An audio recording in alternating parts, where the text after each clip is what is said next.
국토교통부가 주택가격 상승폭이 적으면서 미분양 증가세가 뚜렷한 지역을 투기 과열지구에서 해제했습니다. 대전에서는 동구와 중구, 서구, 유성구가 해제됐는데 세종과 충남 일부 지역은 규제가 그대로 유지됐습니다. 세종을 중심으로 한 광역부동산 시장에서는 아직까지는 규제를 좀 해야 되겠다라고 판단을 했다라고 볼 것 같아요.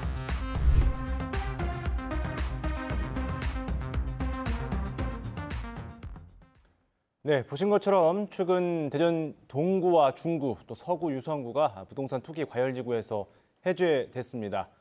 자, 이번 이 국토부 결정과 관련해 최선중 기자와 좀 더 자세한 이야기 나눠보겠습니다. 자, 최 기자, 새 정부가 이미 여러 차례 이전 정부에서 만들었던 규제를 좀 완화하겠다는 신호를 계속 줘왔는데요. 그래서 이번에 부동산 규제를 어느 정도까지 해제할지 여기에 관심이 많았는데. 네. 전체적으로 보면 이게 좀 예상보다 규제 완화가 적어서 좀 속도 조절을 한 것 아니냐는 평가가 있는데 어떻습니까? 네, 그렇습니다. 이 새 정부 들어와서 강조한 부분이 있죠. 이제 규제 일변도의 부동산 시장을 정상화시키겠다. 이런 부분들 거듭해서 강조했는데요. 예. 이런 면에 비춰볼 때는 이번 규제 해제 범위가 그렇게 넓어 보이지는 않습니다.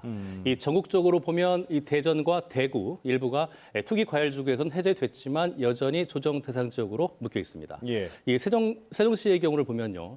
이 아파트 값이 48주 넘게 연속해서 떨어지고 있습니다만 여전히 투기 과열지구로 지금 규제가 되고 있습니다. 예. 아직 청약 경쟁률이 높아서 이 잠재적 매수세가 크다 이렇게 본 것입니다.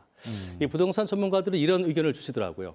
이번 규제 해제가 이 정부에서는 앞으로 규제를 언제든지 적극적으로 풀 수 있다. 예. 하지만 단계적으로 하겠다. 이런 신호를 부동산 시장에 주었다. 이런 분석이 지배적이었습니다. 예. 요즘 매매나 전세 시장이나 모두 이제 하락세를 보이고 있는데 네. 이런 면에서 최근 이제 부동산 시장이 안정됐다. 이렇게 정부가 판단하고 있는 것 같은데 어떻게 보십니까? 네, 그렇습니다. 외형적으로는 그렇게 보는 것 같습니다. 예를 들어 일부 지역을 제외하면 이 주택 가격의 상승폭이 좀 안정화돼 있다거나 예. 주택 가격이 하락세가 이어지고 있는 것이 사실이거든요. 예. 이런 면을 봤을 땐 안정됐다 이렇게 볼 수 있을 것 같습니다. 하지만 전문가들은 이 안정이라는 것에 대해서 좀 자연스러운 그러니까 부동산 생태계에서의 건강한 안정이라기보다는 최근 대출 규제나 금리 인상 그리고 국내외적인 경제 상황이 이렇게 맞물리다 보니까 좀 인위적인 조금은 부자연스러운 안정이다. 그래서 작은 변수에도 부동산 시장이 출렁을 수 있다. 이렇게 보는 시각이 많습니다. 그래서 이번에 정부에서 조심스레 접근하고 있고 해제 폭도 제한적이었다. 이렇게 해석하고 있습니다. 예.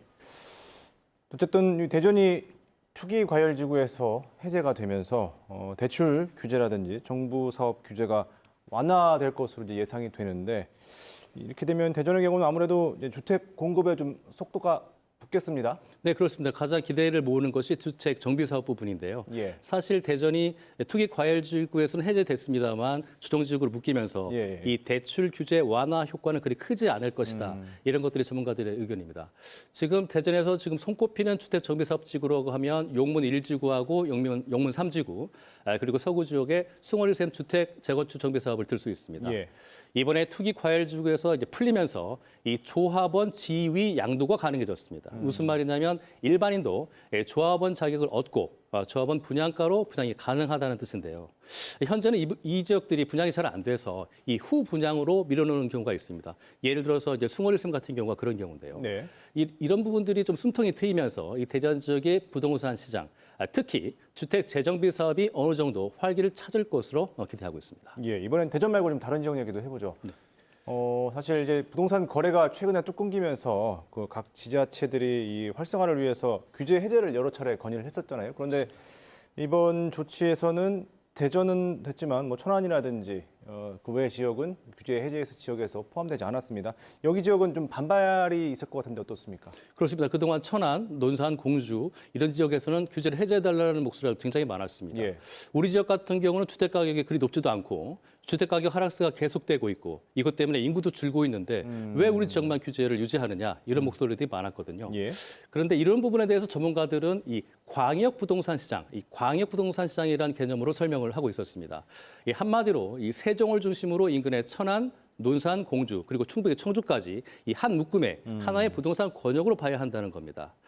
그동안 부동산 과열을 이끌었던 세종을 보면요. 이 작은 호재에도 급격하게 영향을 받았고 시간 차이, 시차는 있지만 앞서 언급한 그런 지역들이 예. 이런 부동산 시장에 영향을 줬다는 것이 수치상으로 나오고 있기 때문입니다. 예. 그래서 논산이나 공주 등을 개별적으로 보면 꼭 규제를 해야 돼라고 하는 합리적인 의문이 들 수는 있지만 예. 연동해서 볼 때는 아하. 아직은 규제를 좀 유지하는 것이 맞다 이렇게 판단하는 것으로 보입니다. 예. 그럼 일단 이제 안정세가 유지되느냐 이걸 좀 지켜보고요. 그 뒤에 이제 추가 규제 해제를 검토할 것 같은데 네네. 앞으로 우리 지역의 규제 해제 시기 좀 어떻게 전망하십니까? 네, 이제 오는 12월에 제3차 주거심의정책위원회가 예정돼 있습니다. 그때 네. 결정이 좀 될 것 같은데 예. 대다수의 전문가들은 천안, 공주, 논산 등 이 중소도시 같은 경우는 계속 규제 해제를 요구하고 있고 다른 지역도 마찬가지입니다. 예. 그런데 미분양이 또 계속될 경우 연내에 이 부분들은 규제를 좀 해제할 것 아니냐 이런 조심스러운 전망을 하고 있는데 예. 다만 세종 같은 경우는 아까 말씀드린 대로 이 수도권 부동산 시장을 제외한 지방 수도권 시장에서는 핵이기 때문에 좀 더 지켜볼 것이다. 연내는 어렵지 않겠느냐 이런 분석이 지배적이었습니다. 예. 오늘 여기까지 듣겠습니다. 최 기자 수고했습니다.